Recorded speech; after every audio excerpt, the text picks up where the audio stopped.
What is going on, folks? Welcome to the Fishing with Norm YouTube channel. Comment days popping up down below, so make sure you guys hit the subscribe button and the bell. Leave a comment down below on this video for your chance to be next video's comment of the day. Today is the first day that I've actually had to throw on a jacket this whole entire year, which means fall fishing is pretty much here. So I figured it's a great time to go over my top 2 fishing lures for the fall here. Because as pond fishermen, we don't have a whole entire boat to keep all of our 10 rods and reels on with a ton of stuff tied on. Normally when I'm pond fishing, I just like to carry one rod, and on the rare occasion, I'll bring a second rod just in case I want to throw 2 different techniques, but I'm never really trying to carry 2+ rods and reels around a whole entire pond when I'm walking miles sometimes around a place. So I figured I'd tell you guys what my top 2 lures to be tied on during the fall is this year. Let's go. So I forgot to mention, guys, today's video is sponsored by Catchco. So actually, for the first lure that I always have tied on during the fall is some type of worm. This is actually the Biospawn Exo Swim. As you can tell, I've been using it a lot, and the tail actually snapped off of here. But basically, I'll just use a little tungsten weight here, little 3/0 hook, and the Biospawn Exo Swim. I'm going to be using a ton of these guys today. I saw the underwater video of these, and they just stand up so cool, and the tail moves around. I was super excited to fish with these, and I've gone through a few packs so far, to say the least. These things are freaking awesome. So that's going to be my first lure. Another lure you can actually change this out with would be like a little football head jig or something like that, just something to crawl along the bottom. So either like a worm, I prefer the worm, but also if you have big bass in your lakes, a jig will definitely get those guys to bite. So that's what's going to be tied on my first rod and reel. Would either be a jig or a worm. Today it's going to be the good old worm. Let's go to rod number 2. So for my second rod and reel, I always like having a moving bait on. That's where I'll just cover a ton of water, try to figure out where the fish are, especially in the fall time. Fish are chasing up on shad, shiners, all that good stuff. So this is a really good time of year to catch some big bass on moving baits. Just take advantage of it. So probably my number 1 overall pick for like a really grassy lake where you can't get like anything with treble hooks on it through, I would definitely go with the chatterbait. With a chatterbait, I'm throwing shad pattern, guys. This is a good example of a shad pattern chatterbait right here. So this will be my number 1. I will also pair it up with a Biospawn Exo Swim on the end of there to just make the whole entire shad profile complete. But you guys know me, so we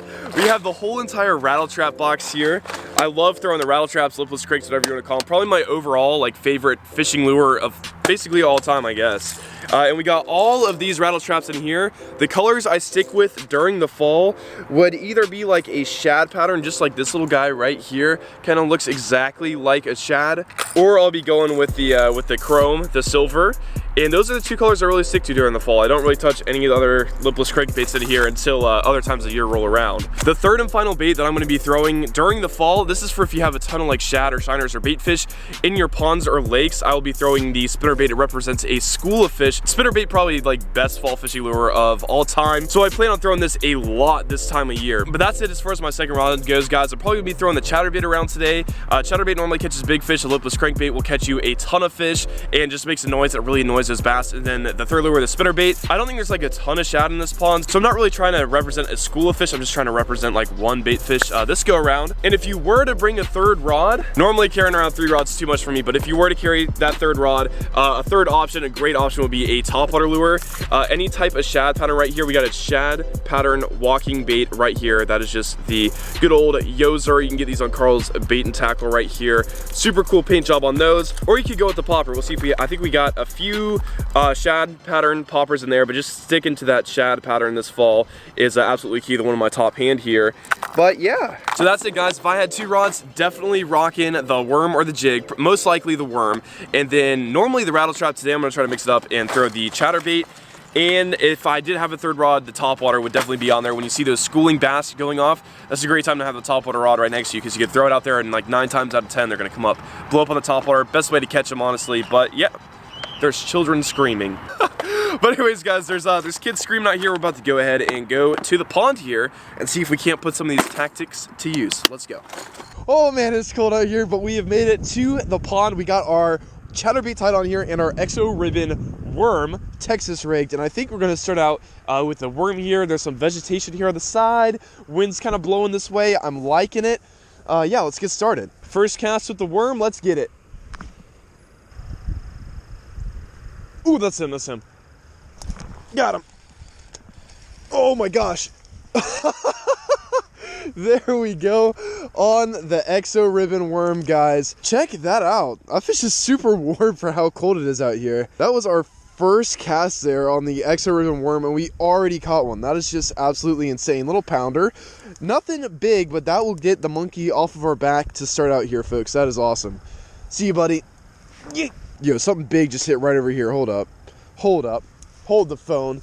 Something massive blew up on the edge of this grass right over here. See if we can't get him to bite our worm. Ooh! I just got hit, and I'm getting a phone call. Got him! Oh, he's fighting hard.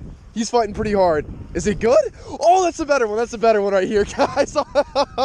Same freaking spot. Freaking telemarketers calling me. Golly, while I'm trying to reel in some fish. Come on now.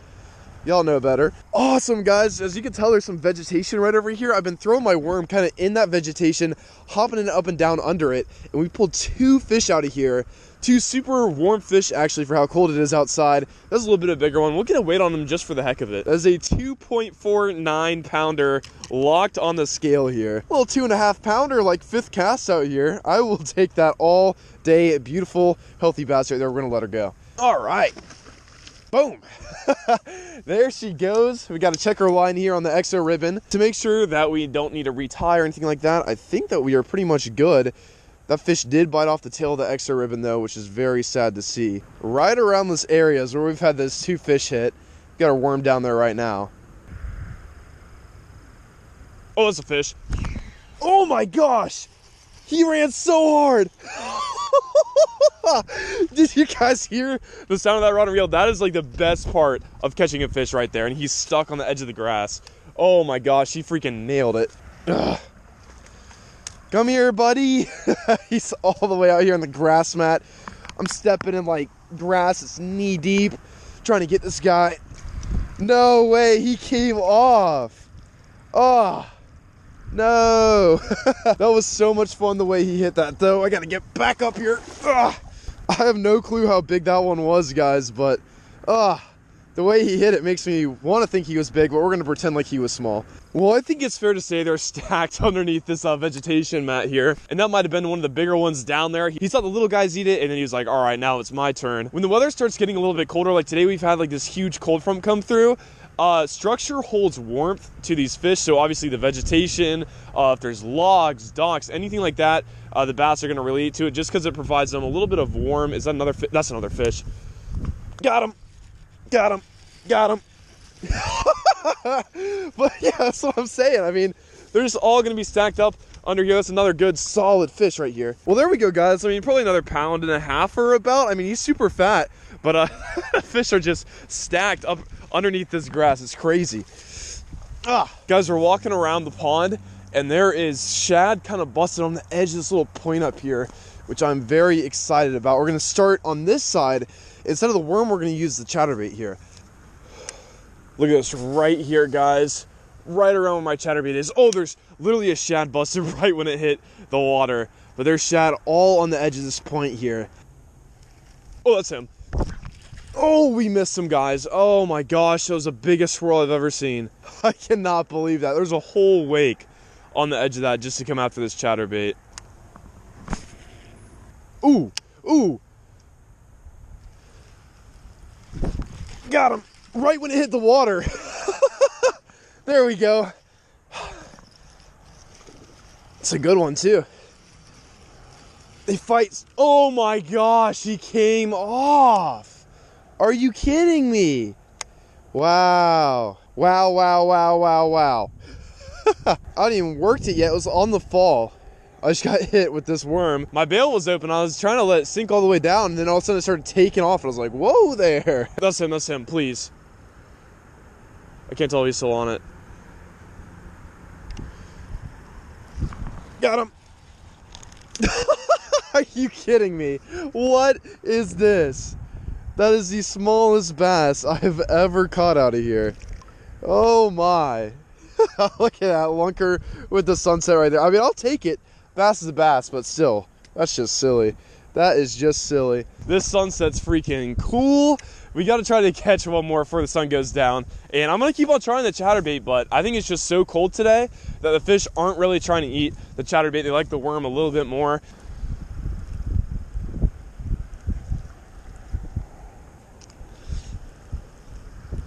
Ooh, got him on the chatterbait. Yes, yes. I knew it had to work. Oh my gosh, he's fighting super hard. Oh, that's a better one.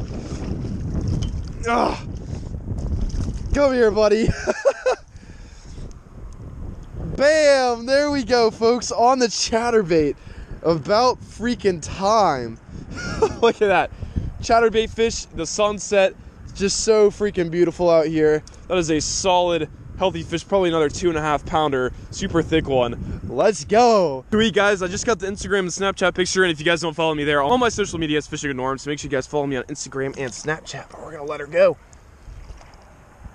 Boom! Haha! Chatterbait finally happened today, and I'm more than pumped about that. That was freaking awesome. All right, folks, that's gonna do it for today's video. We ended up catching a good amount of fish on that worm and also on the chatterbait, which is now gone, unfortunately.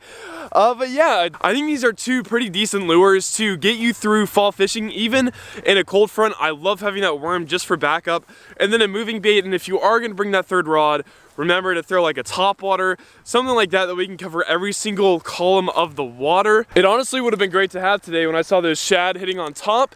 Throwing a popper or a spook through there would have been absolutely amazing, but unfortunately I did not. We were only doing 2 rods today. But yeah, for those of you who made it to the end of the video, thank you for watching all the way through. If you guys could hit that like button for me, that would help out a lot. Also subscribe to join the army, the strongest fishing army on YouTube. But anyways, guys, until the next fishing adventure fish bump, I'm out of here.